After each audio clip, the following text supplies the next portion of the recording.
Hello বন্ধুরা, গ্যাংটক ট্যুরের আরেকটা ব্লগ নিয়ে আমি চলে এসেছি।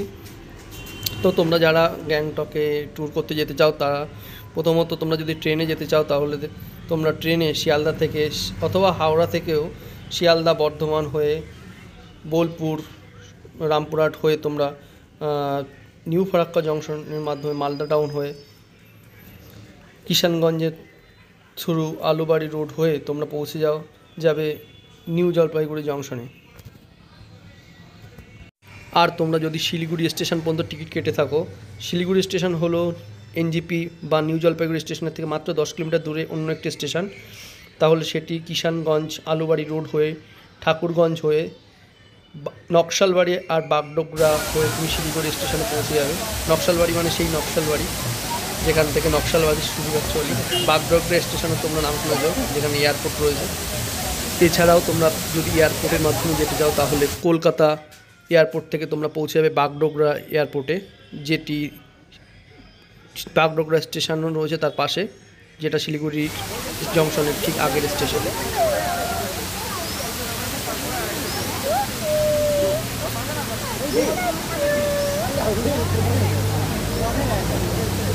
তোমরা যদি এনজিপি স্টেশন থেকে যেতে চাও তাহলে এনজিপি স্টেশন থেকে গ্যাংটকের ভাড়া হলো পার হেড শেয়ারিংয়ে 500 টাকা। আর একটা বিশেষ পয়েন্ট, আর যারা এনজিপি স্টেশনে কম ভাড়া আর কম প্যাকেজের কথা বলবে, কম পয়সার প্যাকেজের কথা বলবে, তাদের থেকে তোমরা অবশ্যই অ্যালার্ট থাকবে। আর তোমরা যদি বাসে যেতে চাও তাহলে এনজিপি স্টেশন থেকে শিলিগুড়ি জংশনে তোমাদের চলে আসতে হবে মাত্র 30 টাকা ভাড়া দিয়ে। শেয়ারিংয়ে এখানে 30 টাকা ভাড়া। তো তোমরা শিলিগুড়ি স্টেশনে এসে স্টেশনের ঠিক আগেই ডান দিকে তোমরা পেয়ে যাবে সিকিম বাস স্ট্যান্ড। আর শিলিগুড়ি স্টেশনের সাথে লাগোয়া রয়েছে তেনজিং নরগে বাস স্ট্যান্ড। তেনজিং নরগে বাস স্ট্যান্ডের থেকে সামান্য আগেই ডান দিকে তোমরা পেয়ে যাবে সিকিম বাস স্ট্যান্ড, যেখান থেকে তোমরা সিকিমের যে কোনো জায়গার টিকিট কাটতে পারবে। তো বাস স্ট্যান্ড থেকে তোমরা গ্যাংটকের টিকিট কাটবে, এসি অথবা নন এসি দুটোই তোমরা পেয়ে যাবে।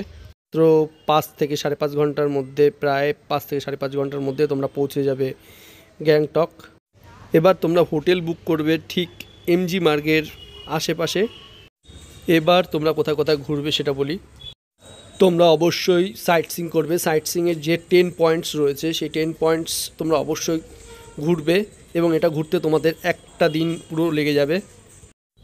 এবার তোমরা যদি ইস্ট সিকিম যেতে চাও, তোমাদের ইস্ট সিকিমের জন্য পুরো একটা দিন লাগবে আলাদা করে।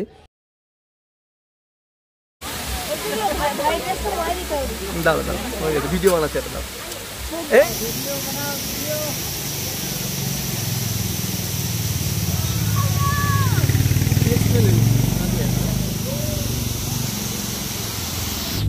এবার তোমরা গাড়ি বুক করবে কীভাবে? তো তোমরা যে হোটেল বুক করবে সেই হোটেলের যে ম্যানেজার রয়েছে, হোটেলে ঢুকতেই যে ম্যানেজারকে পাবে, তোমরা তাদের সাহায্য নিতে পারো। তো তারা প্রত্যেকটা জিনিস বুক করতে সাহায্য করবে। অথবা তোমরা এমজি মার্কেট ঢুকতেই স্ট্যাচুটির ঠিক ডান দিকেই তোমরা একটা গভর্নমেন্ট অফিস দেখতে হবে। সেখানে তোমরা হেলিকপ্টার বুকিং থেকে শুরু করে রিজার্ভ কার বুকিং তোমরা ওখানেই অফিসটিতে করতে পারবে।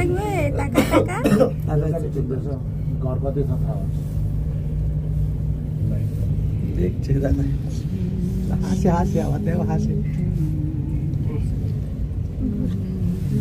যাচ্ছে। সেটা কেমন